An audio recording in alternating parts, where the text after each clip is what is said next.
Like, especially growing Mm. up, it was very she wasn't the cool kid, which is like, it was nice to see that, you know? It was nice to Yeah. see she was just, she just knows how to work hard, or she knows who to talk to and, like, how to get involved with things.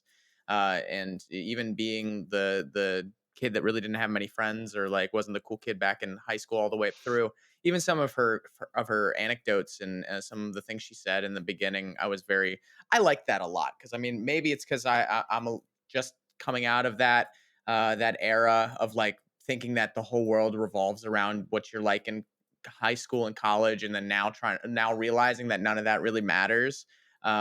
It Huh. it's cool to see that, like, she is putting that down, and, like, she probably didn't think it, like, it was the same thing, you know? When you're in it, you think that it's the thing, but, like, looking back on it, she's like, "I also wasn't a cool kid, but you know what? I'm on The Office, so, like, screw everybody." You know, all those people that made fun of me, all those people that, even some of her bullies, like, got, like, she told, what did she say happened to one of her bullies? Like, he got some girl pregnant, and then, like, Oh, the guy from Senegal, and he may came in, and then he told her she was like a whale or something, and yeah, he she, like, was made trying to get her to, yeah, he made fun of her weight. yeah, and then he turned out to be, not so well off, so it's just, like, it was Yeah. interesting. That was actually my first point that I wanted to bring up about the book is that, and I have, of course, I have like a passage that I'd like to read. And it's actually just in the introduction too. But she says she's talking about how this isn't a guidebook. And she says, like, things along the lines of, I frequently use my debit card to buy things that cost less than $3 because I never have cash on me. My bedroom is so untidy, it looks like vandals ransacked the anthropology sales section. I'm kind of a mess. I did, however, fulfill a childhood dream of writing and acting in TV and movies. Um, but so the TV and movies thing we can talk about in a little bit. But what I so the first time I listened to the book, I kind of felt like I didn't get as much out of it based on the umbrella of our podcast, where we're here Mhm, to figure out how and why somebody became successful and apply those lessons back to our lives. mhm, Um, but I think the second time around when I read it, like certain things started to click a little bit, or I started sure, to connect the dots. And one related to what you were just talking about, where it really feels to me like she lays herself out there. She talks about, and she like unabashedly puts herself out there. She's talking about like her weight. There's like a chapter titled, a chubby for life or something like that, mhm, about all these things where she like lost her passport and she never got it again. It's been like 3 years. Um, and she's really just like saying it how it is.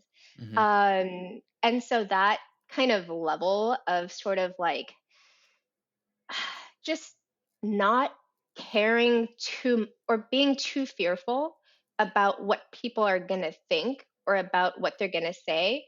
I'm sure at some point, and we've seen some of the stories from her book, I don't think she delves too much into like the psychological part of it, which is probably what we were missing a little bit, at least for mhm, me the first time.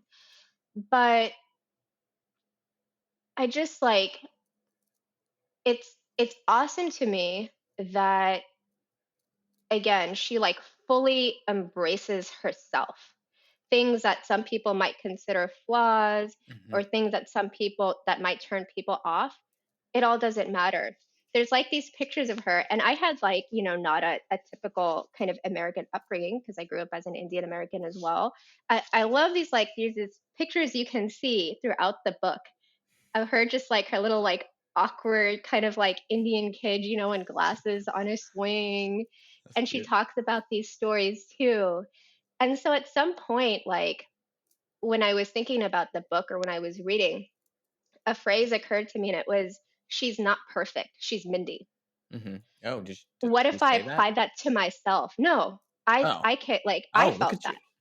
But the Look at you. So I feel like I spend a lot of my life almost like trying to, get it's not on purpose, right? I'm not consciously maybe doing it most of the time, but trying to get people's approval, hiding parts of who I am, Mhm, definitely not just laying it out there.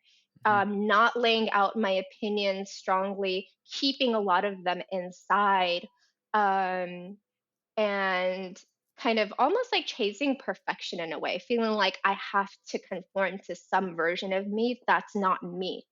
Sure. And so that's something I learned from the book, even though she doesn't outwardly talk about it. But I feel like there's too much talking in my life anyway. It's more like through the action of writing the book and even putting out these lists. These are things I don't like. These are things I like.